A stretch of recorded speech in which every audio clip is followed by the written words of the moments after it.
Welcome to Being Human. Obviously, I'm Steve Cuss, a fellow human, and I'm thrilled to have a guest with me in the studio who's been not just a dear friend of mine for over a decade, but also a co-laborer in our organization, Capable Life. We help people lower reactivity in the workplace and home place. And Jimmy and his wife, Mariana, work with us. So Jimmy, welcome to Being Human. Yeah, excited to be here. Yeah, you're not new to podcasting together. Yeah. You're just new to, well, you're not even new to being a human. Right. Yeah. I've been doing that for a while. Yeah, a little while, but you are new to being human. That's right. Officially. So, a lot of our watchers and listeners know you. You've been on several episodes of MLA, but we have a whole new community here with Christianity Today. I thought it'd be great just to start if you just tell us a bit about your journey into all of these tools that we teach. Yeah. I think that these tools is something that I feel like found me versus I went out and looked for them. I came to Colorado actually to be a helicopter pilot and found myself working for your church as the director of worship arts. And so I got the opportunity to learn these tools from you. And I wore a bunch of hats at that organization, 11 years there, ended as the director of operations. So whether it was AV or worship arts or facilities or media or IT or communications, finance, like all around the church, the common thread was that there was always staff members or volunteers that I was able to use these tools and become a more capable leader. So I think I first was using them with the context of how can I be more effective as a leader? But really, as you know well, and with the name of this podcast, I just found that it really changed the way that I showed up as a father and as a husband and a brother and a friend. And so I'm a lifer. I'm going to be pursuing these tools forever because it's made a huge impact on me. Yeah. Yeah. So you were one of my first students when I first started cooking up how do we actually teach this and so on in the first cohort. And then you became a coach and now you lead that cohort. Yeah. I still have trouble telling people what it is we do. How would you describe what we actually do that might help people understand? Yeah. Wow. That's thanks for throwing that to me. Something that you have struggled with for a while. Yeah. Just a few years. Just do it succinctly. I think that the most succinct I can be is we help people pay attention to what's going on just under the surface in them first, and then they can start paying attention to what's happening around them. So especially in leadership positions, people that lead, but really just in anytime you're around other humans, you begin to form emotional connections and you're interconnected. So you swap anxiety with each other. And if you can start paying attention to it, then you don't have to automatically react to it. You actually get some choice into what you do. And you can you can stay more connected to the people you're around. Yeah. So then again, for our long-term podcasters, a lot of this is kind of recap for them. Yeah. But for our newer folks, one of the tools that we've been introducing is learning how to notice when you're bigger or smaller than human. Yeah. I wonder if you'd just tell us a bit about how you would explain that. Yeah, with all these tools, I think it's important to notice first in yourself. And so I notice in myself getting bigger and smaller. I want control. I don't always have to be in control, but if I'm a part of something, I want it to go the way that I want it to go. And when things aren't going that way, then I definitely find myself getting bigger, trying to use either more words or take control to try and fix it or improve it. So if I know the answer, then I'm likely to get bigger. And then if I'm afraid or I don't have the answer, or especially if I've developed a name for myself of being the guy that has the answer and I don't know, then I can get smaller. But the way I see it in other people usually is the telltale signs of somebody using the most words in a meeting, body posture, things like that, getting bigger. But then also getting smaller would be, eyes down to the ground or not saying much when you're called upon, kind of that thing. Yeah, and then recently we've introduced a new concept that we're both still fleshing out for our people. So we have getting bigger, we have getting smaller than human, with a simple idea that when you are human-sized, you're connected. You're connected to yourself, you're connected to your people, and we'll get to this, but it's easier to notice your connection with God when you're human-sized. When you get bigger, you tend to move into self. I'd say it's like self-aggrandizement. You're depending on self it's like you take up all the space in the room. And then as it relates to God, the way we would say it is you kind of take up all that space where you're aware of God. So it's like you blow through your awareness of God as you get bigger. Then when you get smaller, it feels like you're moving into like self-protection. We've both been in meetings where we can tell somebody no longer feels safe to share what they really think. Yeah. A big example of getting smaller. Okay, so then we've introduced recently this new idea, and we're still trying to figure out the best thing to call it, but it's like it's the category of people that they don't just get bigger or smaller, they dehumanize another person. Talk to us about examples of that. Yeah, and like all these things, it's a scale. And so I'd say maybe the small scale, or that doesn't feel like quite dehumanizing, but I believe it is for me, if somebody's driving slow in the left-hand lane, I immediately think that they just don't know how to do anything as a human being. Like I don't know how they put their pants on in the morning. Yeah, I just get it's probably not a stick shift. I mean, there's got to be an automatic clearly car. not, right? Or like when you're coming in and I want to turn off onto a turn lane and they are slowing down to the light. It's such a slow pace. It's like, man, don't you know that I'm behind you? And we can get into that later of why I do that. But I just find myself going from, man, there's 100 reasons why somebody could be driving that way. And I immediately put them into this category of idiot. Yeah. Right. And then I think at the larger scale, where you look at it on social media or politics, where when we can't handle the dissonance of somebody that thinks differently than we do, then we have to, we almost feel like we have to dehumanize them so that we can feel better about being human ourselves. Yeah. So in family systems, like if somebody in your family has been hurt, by somebody else, maybe an extended family member, it's pretty easy to dehumanize that person that hurt somebody that you love. Yeah. Yeah. So on the road, I wouldn't call it road rage, what you're describing, but the irritation of somebody in the left lane, you have dehumanized them in your head. They're no longer a nuanced human being. Right. They're like a two-dimensional caricature. That would be one sign that you've dehumanized. Yeah. So, Jimmy, another sign I think that you're dehumanizing someone is when you make a generalization about them. So like I did a whole episode on how are we in North America going to survive the 2024 year because it's an election year for us. Yeah. And what I notice is how often we dehumanize each other in our political conversations by making these wild generalizations about each other. Yeah. Yeah. Where have you seen that at play? I mean, it's very easy to see in politics. And I think it's this idea of cognitive dissonance. If I can't figure out how to make both these things true. And so I think that we have to generalize, because if we make them human-sized, like let me give a specific example. Let's think about, any of the topics that are really contentious about, whether it's abortion or it's gun laws or any of those things. We see somebody who thinks differently than us and go, man, how can they also be human? Because I just can't make sense of that. Like, how can, I know I'm not being very clear right now, but I think it's just a defense mechanism, because it takes skill to be able to hold dissonance and go, it could also be true that this person who believes completely differently than me has, really good reasons why they believe that way. It doesn't mean that they're right. It's not trying to rationalize their decision and say, oh, they're also right and truth is general. Right. But when you add some dimensionality to somebody, then you can at least come up with some reasons why they might have landed there. Yeah. I guess. I don't know if that's helpful. So it's such a fundamental part of what we do in our work is we help people notice when they're no longer human-sized.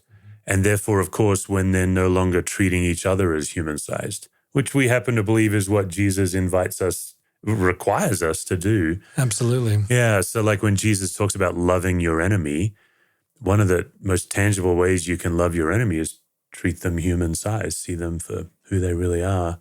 Yeah, which is difficult to do. I know when I was a full-time pastor, I'd always take criticism so personally. The temptation for me, kind of like when you're seeing someone drive in the slow lane, in the overtaking lane, I would turn that person into a monster. Like, it wasn't that I diminished them; it's that I was still dehumanizing them. Yeah, I would exaggerate their criticism. I'd also move into self-pity for myself. These are signs, I think, that I was disconnected. Yeah, absolutely. Yeah. So then where it relates to this show of being human is a lot of the work we do, Jimmy, is we teach people that this is a way to connect to God. So that when you're no longer human-sized, you're disconnected. Of course, you're not actually disconnected from God. You're just disconnected from awareness of God. Right. Yeah, talk to us about that in your own life. How has this helped, or where have you noticed where you feel connected and disconnected? Yeah. I mean, every day, I think that the thing that I'm trying to do is recognize when I'm trying to do something that's bigger than human size. Is I'm an over-functioner, and so my go-to is to be bigger than human sized. Yeah. Or I try and take on things that are too big. And the cycle that happens with me is that I try as hard as I can, and it doesn't pan out. Whatever it is that I'm trying to control or fix or improve, it will never get there. I'm a perfectionist, and so I'm searching for something that is unattainable. Yeah. So inevitably, I hit the end of my energy or my skill set or whatever, and then I just fall and say, God, you're going to have to take it from here. Right? It's me until I get to the end, and then it's God. Yeah, right. Right. And I only get there because I'm like, well, clearly I can't do it anymore. I have no energy left. Yeah. God, take it from here. It's like a baton, pass. And it's like, okay, why don't you take it? How long have you been a follower of Jesus, would you say? I don't remember a time when I didn't believe that Jesus was real. Yeah. So, and your default posture, mine's the same, is self before God. Right. Yeah, mine too. Shoot. So like, it's so silly, but I find myself, it's a rhythm, right, of every day. And I think that's what, the Bible talks about, of dying to self. It's dying to this need to be gods ourselves. But yeah, I think that when I can recognize, let's do the opposite of when I get smaller, that's when I let the voice of my inner critic rule the day of I actually don't think I'm good enough or good at all or able to do anything. And it pushes me down to be smaller than human-sized. Yeah. So I'm believing the voice of my inner critic over the voice of the creator of all things. Yeah. And so for me, it's that balance of moving forward with God. It's not like I just say, God, you're going to take this as soon as I wake up. It's more of, God, I know you're already in control. You're already moving forward. And it's that invitation to join him. Yeah. Of using the skills that I do have to improve and fix and whatever, but doing them with God instead of out in front of him. Yeah. So for me, that's the human-sized thing for me, is that I can pretty quickly see when I get off balance by the fact that I've gotten bigger or smaller. Yeah. And I can, rather than flip to the other side, wait till I collapse and hand God the baton, I can invite myself to really understand the more real reality of he's actually been there the whole time. And it's just like, hey, are you going to let me help you with this? Yeah. Yeah, I've learned, it's taken quite a while, but I've learned to feel in my body when I'm relaxing into God's presence. That's now become the sign for me, is I can feel in my body what you're describing is so what we teach folks, for those of you who are newer to our work, is when the human gets bigger, they've kind of moved into self-righteousness. And when they get smaller, they've moved into either self-pity or self-survival. Sometimes it's self-pity where you're like, oh man, my life's so hard. Why doesn't anyone come and rescue me from it? Right. But sometimes it's self-survival where you're saying to yourself, the only way I'm going to thrive in this world is if I protect myself. We no longer trust the protection of God. And that gets pretty complicated, particularly for those who are carrying trauma or have had real wounds, which we both have our own journey and we both know people that have lived that way. Yeah. So then over time, we're learning to notice in our body how to relax into human size, which then opens our soul, I think, more readily into God's presence. And then a tradition that we both have is lighting a candle. How does lighting a candle help you? I mean, you asked how long I've been a follower of Christ, and that I still tend to, prioritize me doing it first. Yeah. An invisible God, I think, is just difficult to follow and connect with sometimes. And so when I started this practice, I'm a pessimist too, I think, just at heart. I didn't think it was going to It's probably not going to work. Yeah, exactly. Yeah. Yeah. But I was willing to do it, right? Yeah. I've been really floored at how helpful it is, because it is so real, right? It's something that you can see, you can feel the heat of. It's in the same room as you. And God is as present as the flame that I can see and feel. Yeah. And it bridges that gap that felt sometimes unbridgeable of like, man, how do I know that God's here? It's something I believe, right? Yeah. But I don't know how to feel all the time. Yeah. And so it's, it kind of bridges that plane for me. Yeah. Would you light the candle for us? Absolutely. Great.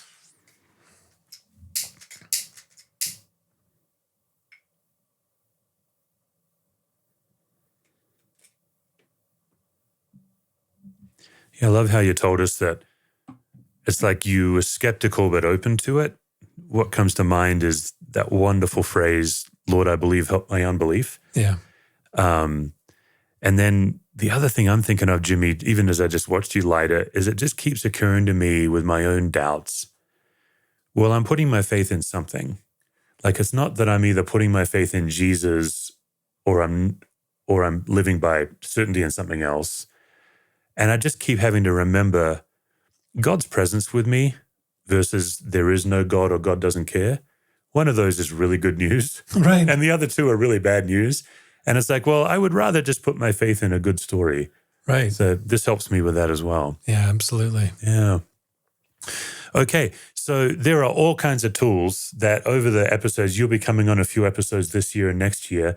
And as you do, we're going to actually teach a tool that we've been teaching for a while. And today's tool is triangulation. Yeah. Tell us what triangulation is. Oh man. It's one of those topics that is pretty simple and straightforward, maybe at the surface, but it can get pretty complex. And so I think at its simplest form is that two people can't carry a bunch of anxiety together. There's just a pretty limited amount of anxiety that you and I can carry between the two of us. You can obviously grow your capacity for that. But when it gets more than the two of us can manage, then naturally we bring in a third person as a way to vent anxiety, or have a third person really share the anxiety in the system. And so gossip is always triangulation, especially when, you're in maybe middle school or maybe even high school when you're like, oh, I like so-and-so. Will you go tell them for me or pass them this note? Message carriers are always triangulation. Yeah. It's when it's best for two people to continue to work out their issues between each other, but they decide to go sideways energy, a phrase that you like. Yeah. I think that at its simplest form is that. I think that what makes it complex is that triangles aren't always bad. Triangles are just the way that we relate as humans. And so because we're all interconnected, you can imagine that there's just this really complex version of triangles. It almost looks like a geometry, image or something, to where we're all connected to different triangles. And it's not bad until we start using those to, like, anxiety will follow a path through the triangles and it'll make a problem more complex than it needs to be because of all the people that have now been kind of triangled into it. Yeah. So there's a form of triangulation. In North America, they call the game telephone. Yeah. But the idea that when you have a circle of people and one person says something and then it's radically different as it goes around, there's a form of that going on with triangulation. Why does triangulation create anxiety in people? I think it's because, well, you talk about the four spaces, right? That there's different places where anxiety resides. And I think that of those spaces that involves triangulation is third space, which is the space inside somebody else. Yeah. And so if I'm worried about what you're thinking, or I'm upset about what you did, or you're thinking, if I don't bring that between us, and whether I'm talking to somebody else about it, or I'm just sitting in it with myself, it can go nowhere other than just generate more anxiety. You can't ever solve it without involving the person that you're stuck in their mind about. And so I think that triangulation inherently means that I'm now talking to a problem I have with you, with my other friend. Yeah. And usually that's not going to resolve the problem. Yeah. Sometimes like venting to a friend is helpful. Right. That's what made my face do that. It's like, well, there is There's some occasions. benefit. Yeah, especially counselors and therapists. Yeah. But if that's all you ever do, right. If that's your habit, yes. And then if you get your kicks out of it, right? Like there's people that enjoy talking behind each other's back. Yeah.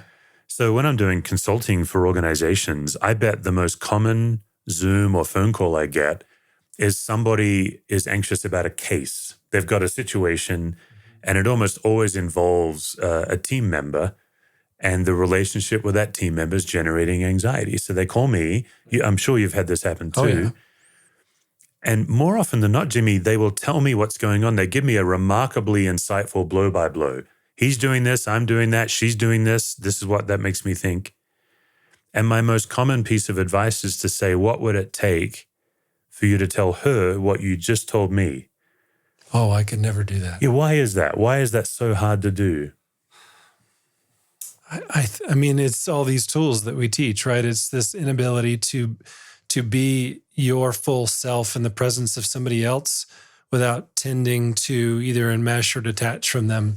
And so I think that depending on what your proclivities are, they come to you because they feel like it's safe. This isn't a highly anxious situation to share this. They're sharing something that was highly anxious, but when they get back in front of that person, all that anxiety resumes. Yeah. Right. And so they can tell it to you because the anxiety's down. Yeah. But because anxiety disconnects us from ourselves and other people, then we fall into our habits. And so it's just very likely that when they get back in there, anxiety's high, the habit that got them into that place, I think usually takes over, whether it's, that I could never tell somebody that they hurt me because they feel like that their needs don't matter or whatever the thing is.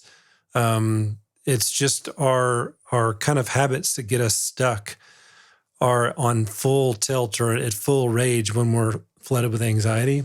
Yeah. So it's almost a self-fulfilling prophecy. Right. Yeah. Yeah. No, I used to be afraid to tell people what I thought because I was afraid of hurting them. So I was therefore over-functioning in that third space, doing their work for them and really robbing them of the opportunity. Yeah. There are situations, you and I both run into this with our consulting work. There are situations where the reason people are gossiping is they've actually have a real reason to no longer feel safe to tell the truth. Yeah. That's more nuanced. It's still triangulation. It's still generating anxiety.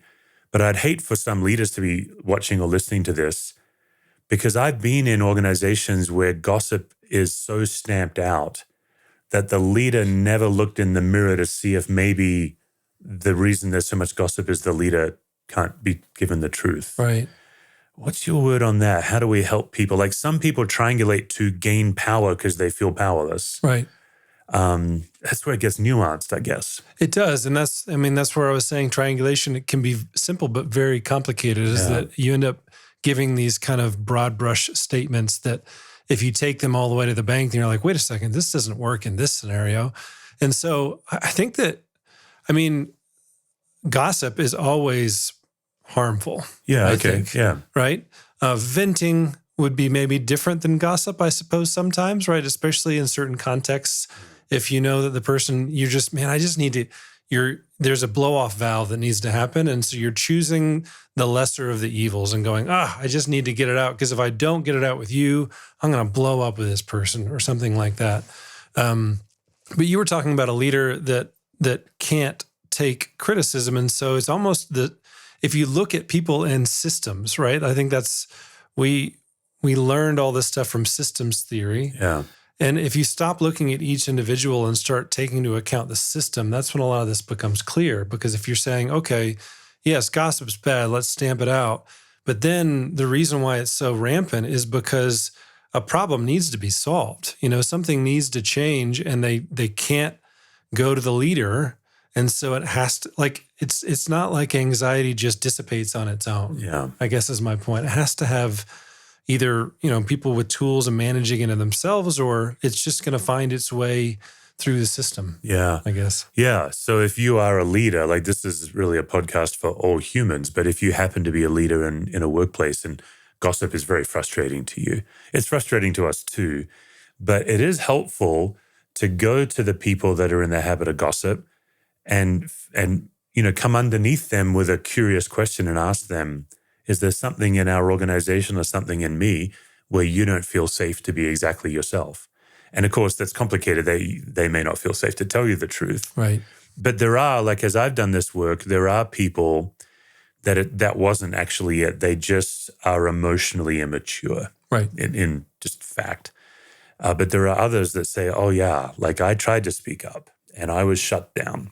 And that's a more systemic way to help an organization, I think. Yeah, and I know we're talking about two different spaces, and they kind of apply the same tools. If you're talking about a meeting or a friend group, if the meeting is run in such a way that everybody can't feel safe to share in the meeting, then there's going to be the meeting after the meeting, right? Yeah. Because it's going to have to come out. And so the way to be able to manage it is to help it come out, excuse me, in the meeting. But in a friend group, it's the same way. If your friend group has a particular, character in it that is the one that's generating all the anxiety, if that's not addressed, then they will rule the show. That because of that presence, the dynamic will continue. So it's the nerve, I guess, to be able to do the counterintuitive move of moving towards the anxious person or the anxiety and try and not stamp it out or like, oh, we need to contain it, but really like say, man, what's going on? The curious question is the magic there. Yeah. Okay, so just to help people understand, we're talking about triangulation. We also use the word triangles. There actually is a subtle difference. So let's use my family, for example. There's my wife and I, and we have two boys that are out of the house. We have one daughter still at home. So in many ways, Lisa and my daughter and I are a triangle. There's three of us in a relationship. But there might be a way that one of us would triangulate against the other. Right. So a triangle itself is fine. It would be weird if my daughter Kaylee came to me and said, Lisa has to be in the room. Like, that's odd. Right. But if she would have come to me and say, Dad, you know how mom is. Now we're in a triangulation. Right. Yeah. Anything come to mind for you on that? Because that's a subtle difference for people, I think, to understand. Yeah, I think that it is important to talk about that, because when we talk about triangulation, which is using a triangle to leverage, manipulate or something, but triangles are ubiquitous. Like the triangles are just the way that things are. We relate in to triangles. More than one person at one time. Yeah, exactly. Yeah. So especially for those of you that want to get things right, I'm one of those people to where I learn tools like this. I'm like, oh no, am I? And I try and shut down the systems that might be wrong. But what often that does is lead us towards disconnection of like, oh, I'm so afraid of triangulating that I might just remove myself from the triangle. Yeah. Right. And that's just not helpful. Yeah. And then in my work as a pastor, it gets even more complicated, I think, because as a general rule, secret keeping is triangulation. Mm-hmm. And what's also true is some of us are in vocations, pastors, counselors, social workers, where secret keeping is part of our holy work. Right. And so I have been in more than one situation where somebody will tell me a secret about another person, and then they'll leave my office. Then the other person will call me an hour later. Why are you talking about me? Right. Because the person in my office went out of my office. Like all I did was listen and care, but they actually triangulated my care and wielded it against their friend. Yeah. Steve and I were speaking and we both think this, they'd say to their friend, whereas like, no, that's not my opinion. Yeah. So triangulation can get really sticky. Yeah. Especially in fields of secret keeping or discretion or when someone's venting. Mm-hmm. But what we're looking for is patterns, right? Is the habit when somebody's always doing that. That's their first go-to. Right. Yeah. Yeah. The patterns is, I think, the important thing here is that when you start at least when I started learning these tools, I was trying to sniff them out and stomp them out so that I could be a better human being. And I don't think that that's a good use of time. Yeah. I think that it's life throws enough problems at us as it is, and the ones that we're most anxious about quite often are the ones that are the most stuck or reoccurring. Yeah. It's not our first time down that road. The example that comes up for me, I had a friend who had two bosses, which, I mean, if you've watched Office Space, the TPS reports, it's a similar thing. Like two bosses is always a bad idea. Yeah. Right. But this particular case, the two bosses did not get along with each other. And they were both, basically trying to get this person to do conflicting things. And they called me and I was like, it's classic triangulation. I was like, the best thing you can do is get the three of you in the room and sort this out. Because if you don't, then, I mean, it's going to continue. Yeah. And as long as you're in a triangulated relationship, there will be anxiety. Yes. Yeah. Can you fire one of those bosses? Like, I know, right? Yeah, you try to do that. Yeah. Okay. All right. So, for many of you who are watching or listening this, you've been on this journey with us for up to 5 years now. We started these conversations in a podcast 5 years ago. With the Being Human show, we're just a handful of episodes in. But some of you who are newer to the show, you have already discovered the delightful gauntlet of anxiety questions that we typically ask our guests. But when I've got Jimmy or my wife Lisa with me co-hosting, we don't inflict. It just feels weird, Jimmy. We've talked about these things for so many years. It feels weird. I don't think I could rattle you with a gauntlet. Sure. So what we do between me, Jimmy, and Lisa is we simply catch you up as an audience on two very simple things. Number one, what is a source of anxiety that I'm working on right now? You and I are not the gurus who have graduated from being anxious. We are just growing in our awareness of it. So that's the first question. And then the second question, more on the proactive side, what's a life-giving habit that you are doing that connects you to yourself, your people, and to God? Let's do the first question first. What is a source of anxiety or a pattern in your life that you've been noticing lately that you're actively working on? One that I wish I'd kind of stumbled on earlier, it's been relatively recent, of just realizing how much of a grip it has on me is So let me back up. I grew up in the South, where one of the cardinal sins in the Bible Belt South was to be selfish, right? Yes, that's I'd right. rather be worse than being a serial killer. Totally. Yeah. Rather be caught stealing than, be accused of behaving in a selfish way. If you were a serial killer, so long as you had the other person in mind. Right. It wouldn't be so bad. At least he's not selfish. Right. That's right. Yeah. And it's obviously being selfish leads you down a road that is not good. So I believe that that's a value, that it's important. Yeah. But man, when my kids show up in a way that's selfish, I recognize in myself going from 0 to 100, like I will not raise selfish kids. And they're 8 and 10. Yeah. Right? I find myself saying things like, you're acting like a child. And I'm like, wait a second, you are a child. Yeah. Just calm down, Jimmy. And so what I'm really working on is, being able to have conversations about, hey, if you're selfish, this is where that road's going to lead. So I still need to be a parent and teach my kids. But man, what's my reactivity is not commensurate. I'm like, I will not let this stand kind of a deal. And so, man, that's been not fun to uncover. I don't know if my kids are watching or listening to this. I know they have tuned in from time to time, but I would say the besetting sin of my parenting was expecting an adult brain out of my children. Right. Like it's just, when I hear you say that, I'm like, oh man, I've done that so much. Yeah. Okay. So an area I'm working on is I'm asking God, because I travel a lot, and I just this week kicked off a really heavy travel season. I kind of travel in batches. The next 2 months, lots of travel. And when I feel dehumanized by customer service agents, and so just the nature of travel nowadays is delays. It's going to happen. And so this has been really good for me. And this trip I just got back, was it yesterday? I think I got back from this trip. And I was even texting you in real time because we weren't sure I would be in town to film this today. But I'm noticing, and I did really well on this trip. I got delayed, I think 5 times, something like that. And instead of getting irritated at the delay, and then when I interacted with customer service agents, who oftentimes, because of the company they're in, they're not given any real power. Like that's my real beef. It's not with that human. It's that someone in leadership made sure that human actually can't help me. Right. It's crazy. Yeah. So I think I actually did well. And what I've been working on is thanking God that I get to travel. That's actually helped me. So that's my current one. Okay.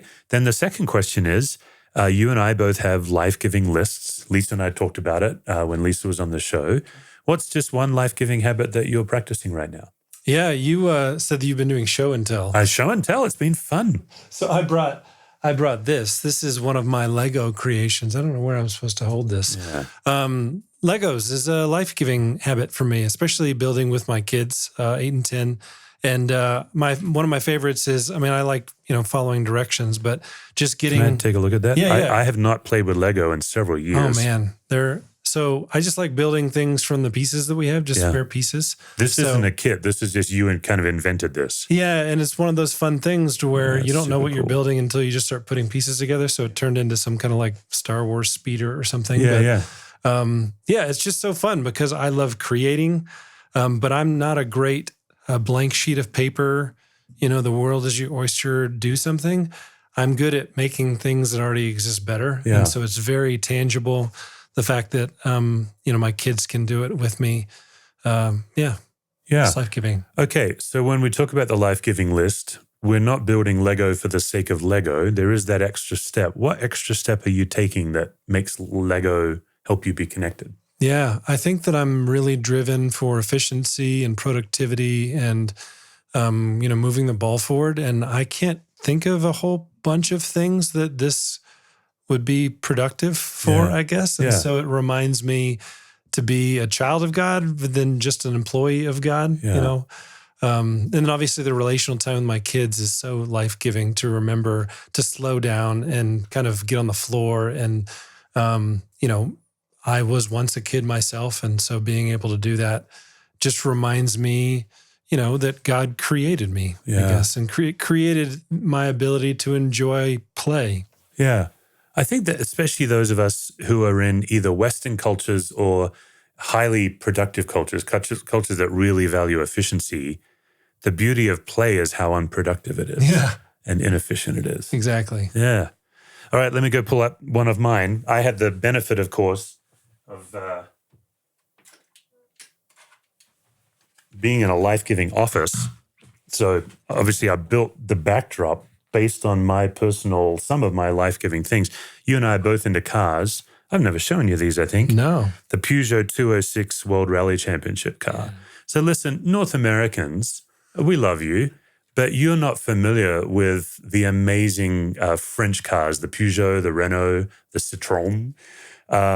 You actually own one of the few Peugeots in North America, oddly enough. Yeah. How did you discover the Peugeot rally car?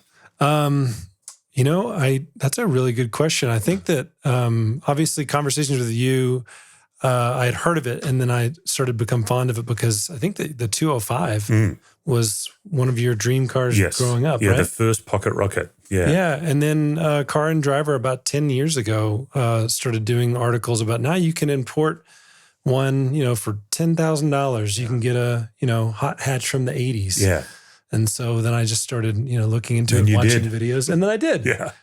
Just watching videos of people in their 50s and 60s going, is it really as good as we thought it was? Like, should we just leave it in the past or is it actually still good now? Yeah. Just watching them with just grins on their faces driving these cars. Yeah. All right. And then the second one is related. I grew up in a motorhead family. I was a competitive go-kart racer as a teen. My dad used to be in Formula One in the 60s before I was born. And then, so I spent a lot of my years at the racetrack, if I'm honest, bored. Like the racetrack is no place for a child. When you're in the pit lane, you just have to stay behind the line. Yeah. But I have a mad passion for 1960s Italian crazy expensive sports cars. So I could speak at great length about vintage Ferraris. However, as a follower of Jesus, first of all, I couldn't afford one, but even if I could, I don't feel ethically like I could own one justified. This is a 1967 Maserati Mistral. Yeah. I believe one of the prettiest designs that Maserati ever put out, inline six engine, triple Weber carburetor. And so having the model. Right. Yeah, because I think these are worth about $500,000 nowadays. So, right. Yeah. Okay, so folks, as we wrap up this episode, just a couple of simple things. Number one, what is a source of anxiety in your life that might be blocking you from being connected, might be making you bigger or smaller, blocking you from being connected to yourself, to your people, but also your awareness of God? And then a similar question, just coming at it from a different way. What's a life-giving habit? It can be something silly like Lego or collecting model cars. What's a life-giving habit that God has given you because you're God's child that can just remind you to worship God? We do the life-giving list to stub our toe in the love of God several times a day. I think that's it for me. Any final words from you on your inaugural Being Human podcast episode? No, I mean, I think it's really interesting to be on camera. We've done this with just audio, but now I'm suddenly worried about where I'm looking. Such a ball of wax, isn't it? Yeah. Okay, we're going to let the cat out of the bag. Jimmy's coming on next week as well. You are a resident go-to guy on Enneagram. Yep. So next week we'll be talking about how Enneagram, reactivity, and anxiety all fit together and how you use it to connect to God. All right. All right. Looking forward to it. See you next week.